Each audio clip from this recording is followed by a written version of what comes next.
For most M&A transactions, the consideration paid will consist of cash, stock, or a combination of the two.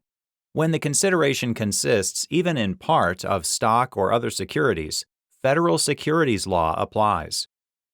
Section 5 of the Securities Act of 1933 requires every offer and sale of a security to be either registered with the Securities and Exchange Commission or qualify for an exemption from registration under federal securities law.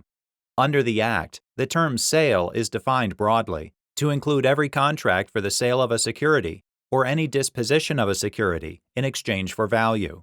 Under this definition, if an acquiring company uses stock or other securities as consideration in an M&A transaction, it must first register those securities with the SEC or be exempt from registration.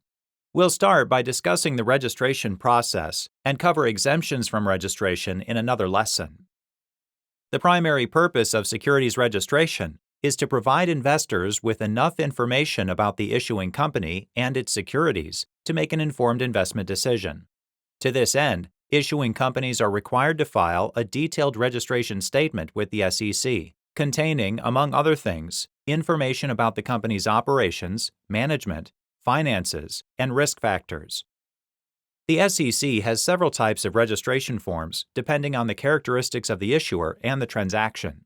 For companies issuing securities in connection with a merger or acquisition, the relevant form is Form S-4.